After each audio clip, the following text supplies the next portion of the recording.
As you mentioned, a big part of all NGOs, charities, etc. is fundraising, and BASRA obviously also has that. Recently we've enjoyed support from Breitling in the form of a donation of a rather high-end watch that we produce a limited number of tickets and raffle off. From left to right of Thomas Bethel, Rear Commodore, Keith Kelty, former Commodore, and Wellington Seymour from Breitling Boutique. And we're pleased to say that we're getting their support again this year. Don't touch. This was a fun fundraising effort. When it started out, I think none of us realized that it would go 20 years. Marlin Marine have withdrawn from exhaustion. We are hoping to continue it. The response from the anglers and sponsors have been very favorable. But all entrance fees, proceeds, etc., were donated to BASRA, and it raised in excess of $200,000 for BASRA over the 20 years. And like I said, it was also a lot of fun. My wife might disagree. And then, of course, not all donations need to be monetary. This was just one example. Leslie Fraser had some excess handheld VHF radios, new in the box, and wanted to donate them to a worthwhile cause, and of course BASRA came to mind, so we were grateful for them. Wear and tear, etc., they don't last. We probably put a 2-year limit on radios and stop buying the higher end ones. You can get relatively inexpensive ones, but you know, you'll have a shore party, or sometimes you have somebody up at the bow of the boat and they need to communicate with the bridge, etc., so that we would use the handhelds. Of course, the key component of BASRA, obviously without the boats, would only be the air wing. This is Lady Pearl. She's the lock-in boat, the British-built lock-in boat, refurbished in Fort Lauderdale in 2006 at a cost of in excess of $200,000. Notably, she had forward and stern towing bollards put in. We used to run a heavy line off the stern and put a loop and tow a boat, but when you tried to turn, it really affected you. But with the towing bollard being ahead of the rudders, you're now able to turn and steer. And the reason for the forward towing bollard is that you may have to pull a boat off the beach and you don't necessarily want to put your running gear into the shallower water. Very slow, but very seaworthy. The crews feel safe, but if they're in a hurry to go somewhere, they'd rather get bounced around and beat up a bit. On the right there is the newer Boston Whaler Vigilant, it's called. It's a military spec Boston Whaler. It has a dive door, and like I said, it has the cabin. The boats here are dressed, as we would call it, with code flags. They were being used, I think it was either a memorial service or some sort of celebration. So they were polished up and have in no particular order. When we put the code flags up, we're always worried that we're saying something naughty and that somebody actually understands the order of what we have the flags in.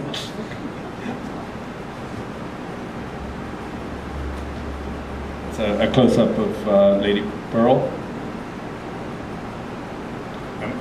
And once again, there's the orange, bright orange, very visible, very handy when we're working with the U.S. Coast Guard or planes, and you may have other private vessels out searching, and you're on scene command. The U.S. Coast Guard, almost done, Mr. Sheesney. U.S. Coast Guard can identify which boat it is that they're talking to and how they can help coordinate. BASRA is truly a volunteer organization. As I mentioned earlier, with just the 3 lifeboat stations, you know, Britain 262, we're covering a much smaller area. This could have been anybody. You can see on the horizon there's smoke. Obviously, watching it for a bit, it was more than just a vessel belching diesel smoke. It happens to be me in the boat in a fishing tournament. I'm not going to give away my fishing hotspot, but We stopped the fishing, reeled the lines in and diverted it, which I think that any good mariner, you're actually obligated by law to respond, not tow or anything, but to respond in a distressed situation. So we pulled in the lines and responded, and you can just see to the left there, or port, another boat that was arriving from somewhere in Eleuthera. And this is what we got to. We arrived as the persons were being picked up out of the water. Now, it isn't just the picking up the persons and saving all the lives. There are other things that happen with a case like this. This boat burned for another 12 hours. So when I got in cell phone range, I called the weekend controller. I had him put out a navigational hazard, although you're seeing a burning boat, so you're not going to run into it. But I had him call, air traffic control, the Defense Force, the U.S. Coast Guard, have Hybrid Key put announcements so the whole northern exhumers would know about this. And if that hadn't have been done, there were every plane that flew over the area, every person down through the northern exhumers as it drifted towards the northern exhumers started calling it in. So if everyone hadn't have been alerted, you would have been starting more searches and more flights. And everyone on this boat did survive. It was a freighter fully loaded with bicycles, buckets, and the usual mattresses going to Haiti. As I mentioned earlier, the education is the future, certainly for BASRA. Not really any time too early to start. Life jackets are the number one thing. I have been in talks with the minister and the port and the Royal Bahamas Defense Force on getting some sort of safe boating legislation in. Currently, you can purchase a boat, go to sea, no safety requirements whatsoever, unless you are carrying passengers for hire, and then you do get inspected by the port. So this was, the first one is at St. Andrews with the U.S. Coast Guard Auxiliary, the U.S. Coast Guard Liaison Officer, Lieutenant Commander Brian Betts, BASRA, and the Royal Bahamas Defense Force Rangers.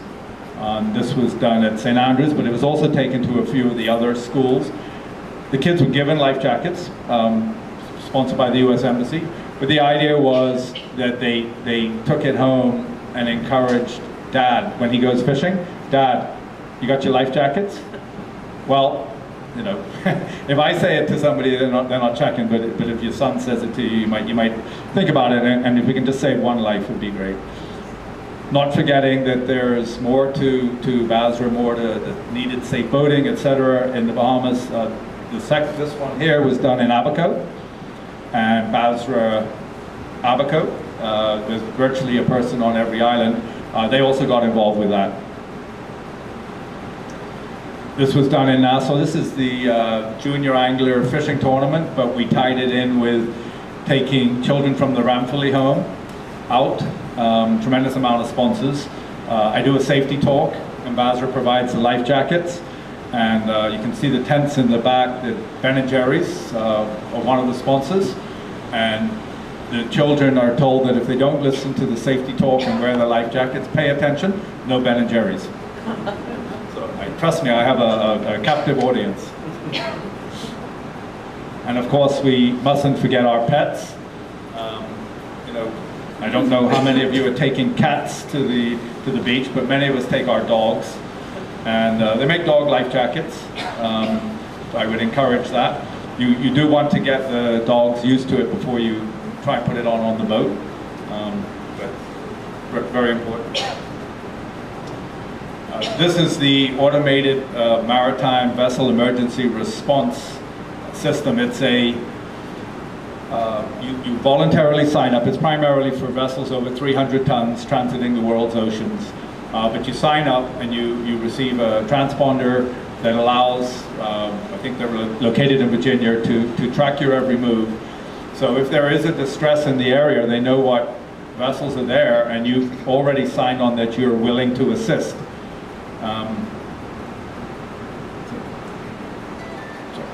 And BASRA was, we're not 300 tons, et cetera, but the U.S. Coast Guard, the ambassador, the Chargé d'Affaires bought all of the maritime industry